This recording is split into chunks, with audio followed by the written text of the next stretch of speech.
going to use Laplace transforms on second order equations, things like the harmonic oscillator.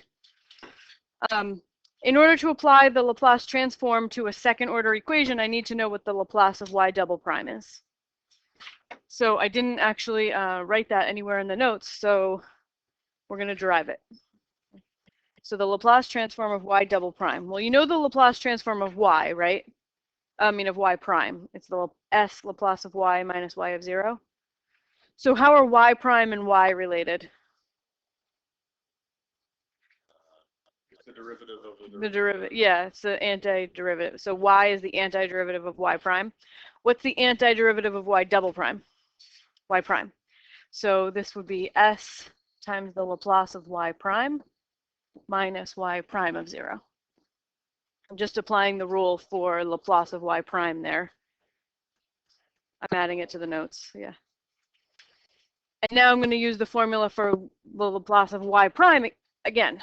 So this becomes S times the Laplace of y prime is S times the Laplace of y minus y of 0.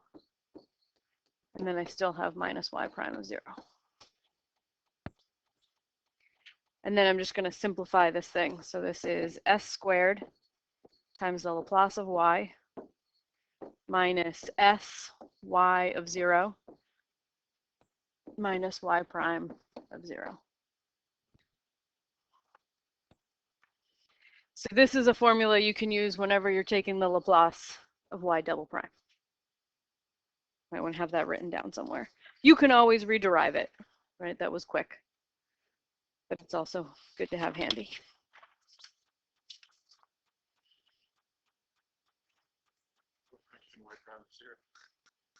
You have to be given y of 0 and y prime of 0 to use the Laplace transform. Gotcha. To find any particular solution, no matter what technique you're using, you would need the two initial conditions. Right.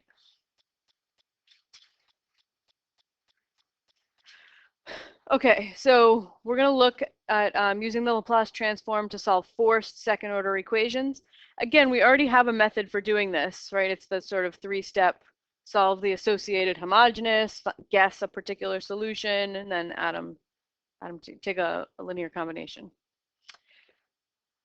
Okay, so some common forcing functions f of t are sine, cosine, exponential, and the product of exponential and sine or cosine. So if I'm going to use Laplace transforms, I need to know the Laplace transform of all these different forcing functions. So for example, you would derive it by taking the integral from 0 to infinity of sine omega t e to the negative st dt. It's just the definition of the Laplace transform. You would derive it using integration by parts, and that's a homework question. We won't go through it. But once you can spend a little time working out the integrals that derive all of these things, I mean, it would be a worthy exercise, but I'm not going to make you do them all. You can just use this handy table of Laplace transforms. Okay, so there are a few that we already knew, right? We already knew e to the at. We already knew ua of t, and we sort of know, we know t, right? And we know 1. Those are special cases of t to the n. And that's it. Okay, so those are the ones we know.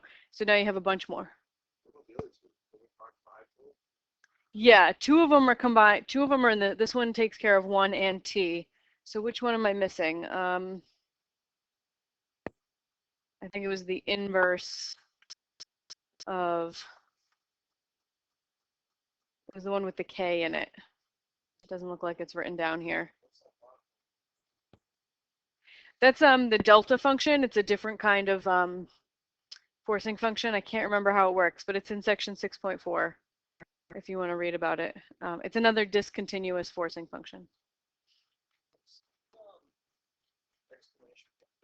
Factorial. Yeah.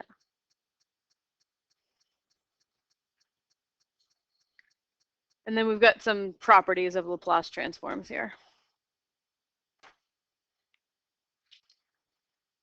All right, so I'm going to do number 6 before number 5. So I'm going to solve a forced second order initial value problem.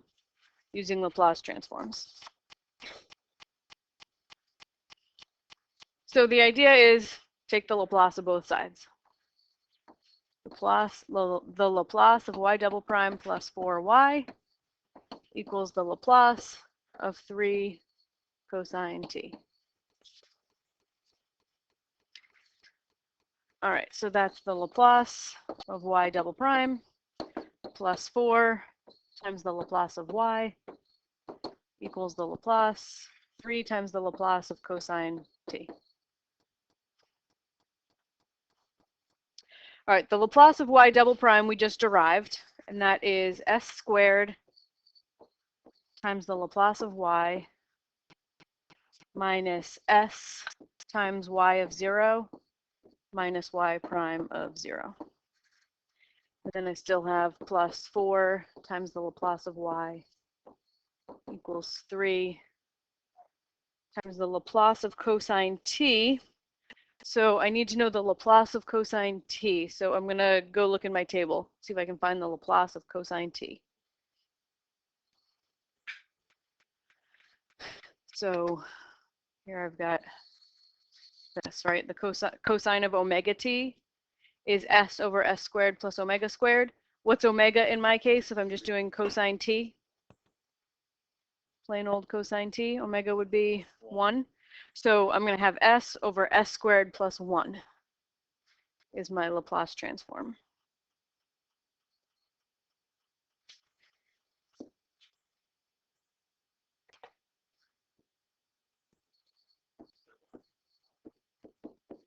One for just what? No. We're going to solve for the Laplace of y and then take the inverse Laplace of both sides. All right, y of 0 and y prime of 0. In this problem, we're both 0. That's awesome. I can just cross those out. 0, 0.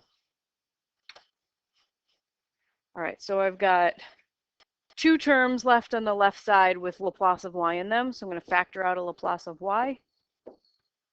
And I'm left with s squared plus 4 equals 3s over s squared plus 1.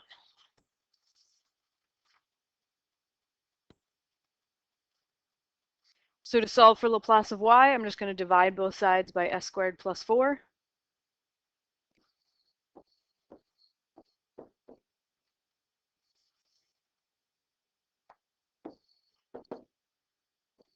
Three s over s squared plus 1 times s squared plus 4.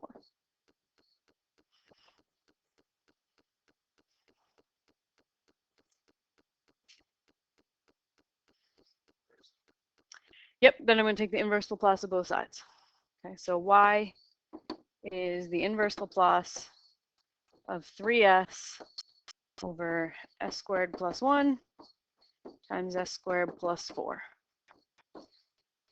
So I'm going to go look at my table and see if I have anything that looks like that I can use inverse Laplace on.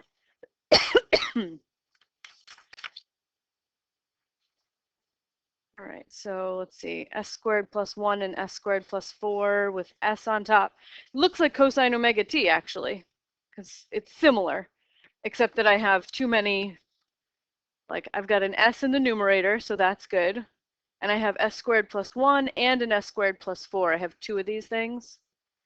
So I'm going to break that apart using partial fractions so that I have something over s squared plus 1 plus something over s squared plus 4. Then it'll look a lot like this. So I'm not going to do the partial fractions out right now because I want to keep our eye on the big picture.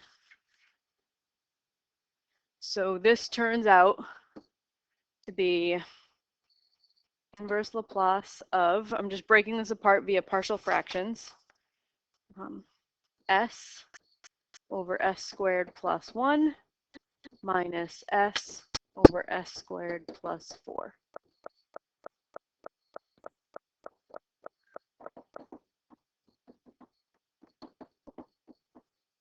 I broke it apart using partial fractions. I put a over s, I'll do it later.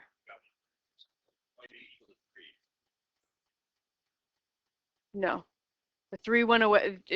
It's like when I do 1 over s squared plus 1, b over s squared plus 4, and yeah, maybe it came out to 1/3. I don't know. I don't remember. I'll do the partial fractions later. Big picture. Just believe me that those are equal. Okay?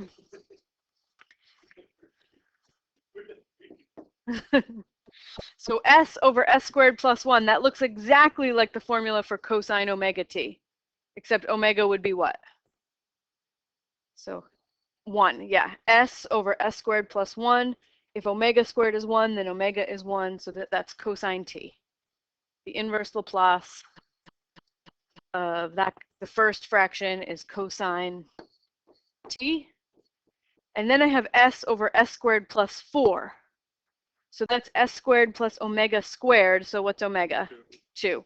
So this is cosine 2t. So there's my solution.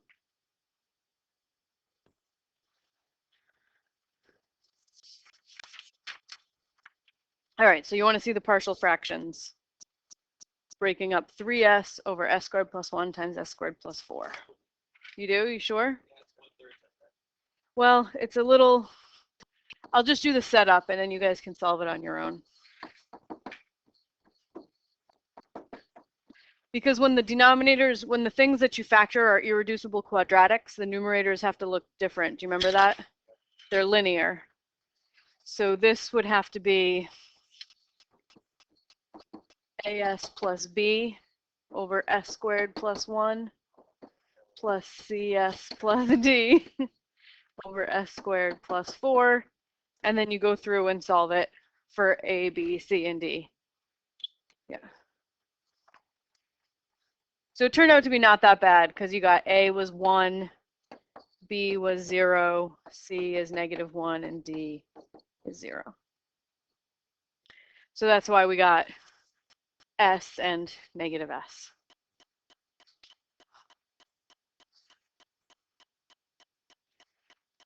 All right, but you got the big picture. Take the Laplace of both sides, do a bunch of work to solve for the Laplace of y, then take the inverse Laplace of both sides. All right, so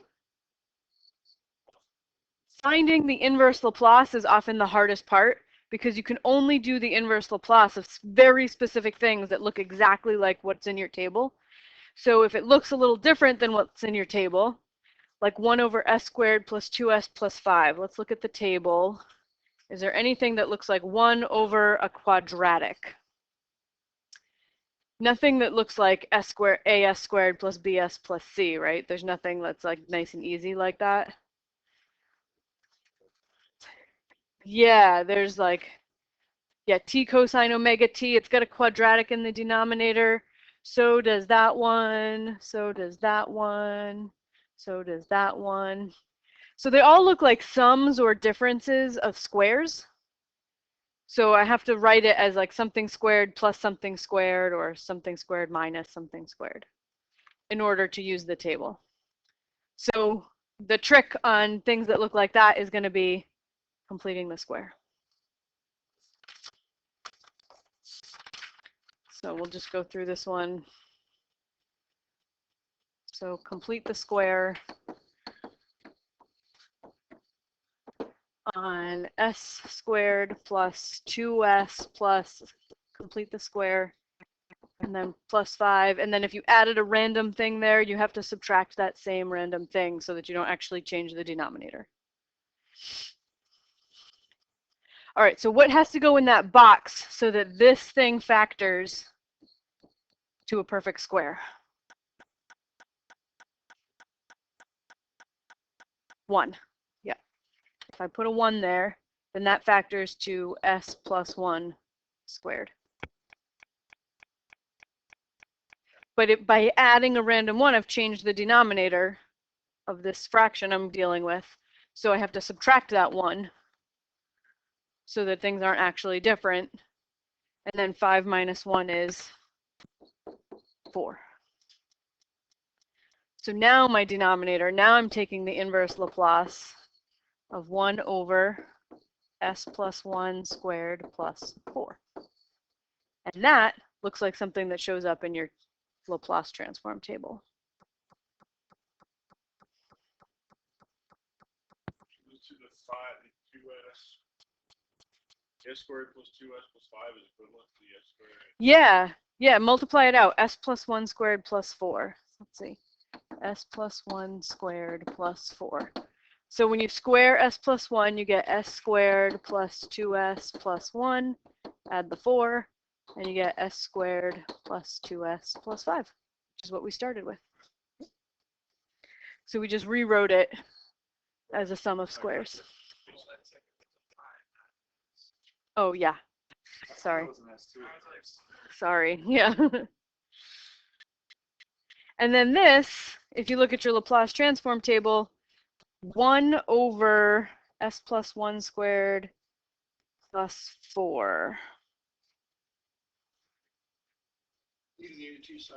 E to the AT sine omega t. Yeah. Because omega is 2 and a would be 1. And it fits that perfectly. So e to the AT sine omega t. A is 1, omega is 2.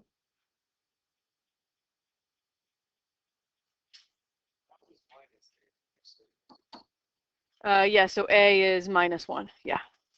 So this is e to the negative t sine 2t.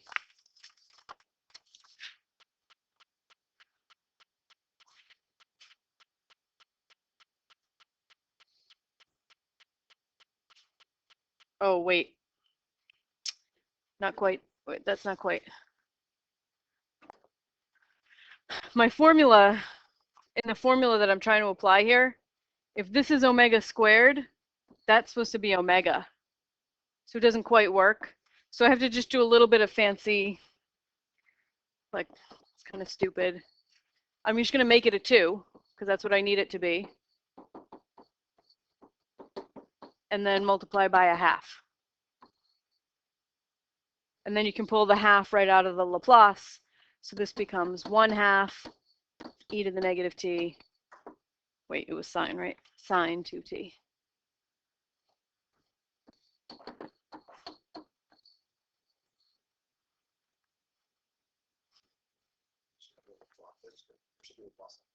Yes.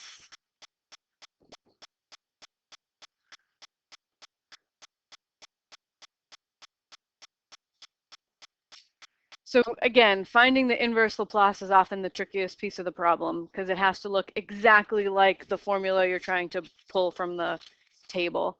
So often that it just involves some tricky algebra to make it look just like it needs to look.